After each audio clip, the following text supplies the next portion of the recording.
Hey, what's up, everybody? I'm back, and we have a very nice topic to discuss today, of course, with Pokemon Go going and going and going and going crazy with all the millions and millions of downloads, millions and millions of dollars being made by Nintendo and the Pokemon Company on this game, this app. It's really quite an insane phenomenon. Of course, I'm gonna have to talk about it, and you can't ignore it at this point. You got police officers using it to find dead bodies. You got criminals using it to rob people. you have people meeting new people in the streets. All kinds of things going on social media. The game is totally taking the world by storm. It's on the news. It's in newspapers. It's all over the place. So if you haven't played Pokemon Go, I guess go and check it out. Everyone seems to like it. It's addictive and fun, of course, besides the server issues that they're having, that they're working on. So what I want to talk about today is Nintendo and, the doubters out there of Nintendo for so many years. This reminds me of my conversation with Dennis Dyack I had in my podcast like a week ago or so, about how people continually doubt Nintendo and say, okay, the magic's over. It's too late now for Nintendo. They're behind the times. They're old school, and they're never going to change. And it's too late for them. They're going to have to move over for another company. And here we are again. Nintendo is dominating right out of the gate with this amazing mobile app that everyone likes, and it's only on mobile devices, which millions upon millions of people own. With Nintendo, the history goes back with the NES, the Game Boy, the Nintendo DS, the Wii, and now with mobile. So people have continually doubted Nintendo as far as their innovation and being able to basically strike gold in their products. So when you actually think about it as a whole, Nintendo has really only failed miserably on one product, and that was the Virtual Boy, which sold about 1 million systems worldwide. And then for their home console market, they failed with the Wii U, which sold 13 million consoles worldwide so far. Those were the only really two failures Nintendo has had. The NES was a huge success. The Super Nintendo was a huge success. The Nintendo 64 was a success. It wasn't as huge as the other ones, but it still was a success. The Nintendo GameCube was considered a failure at the time. However, overall, it was profitable and was considered a success by Nintendo. The Game Boy Advance was a huge success. The Nintendo DS was a monumental success. It was, in fact, the highest selling console of all time, right neck and neck with the PlayStation 2. Then, of course, the Wii was a gigantic success, a phenomenon that lasted for about 4 to 5 years, of course, and made Nintendo billions of dollars.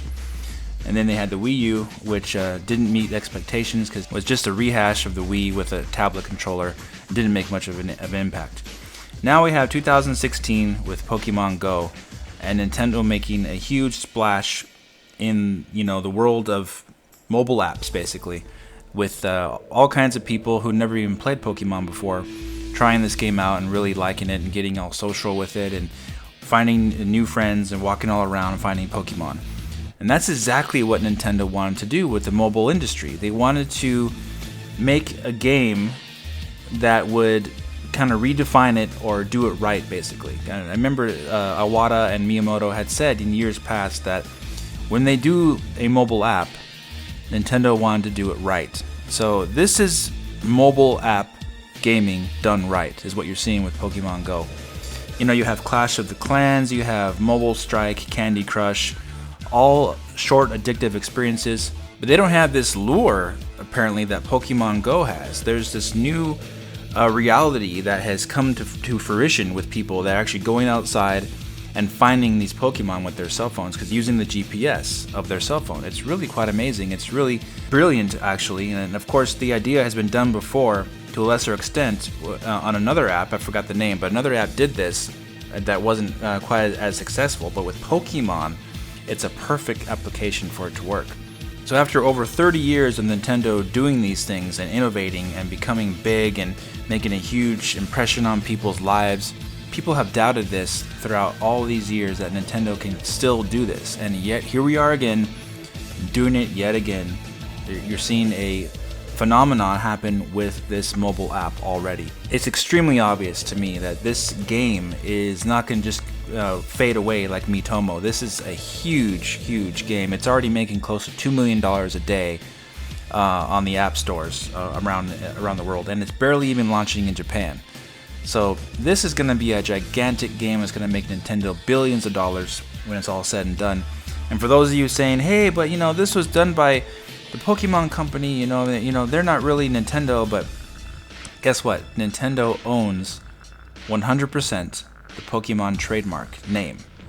Whatever says Pokemon on there, Nintendo makes money off of it because they own the trademark. And they also own over 30% of the Pokemon Company. So the Pokemon Company cannot make a Pokemon game without Nintendo being involved. It doesn't work that way. Satoru Iwata and others from Nintendo actually founded the Pokemon Company for this reason. The purpose was to make Pokemon games.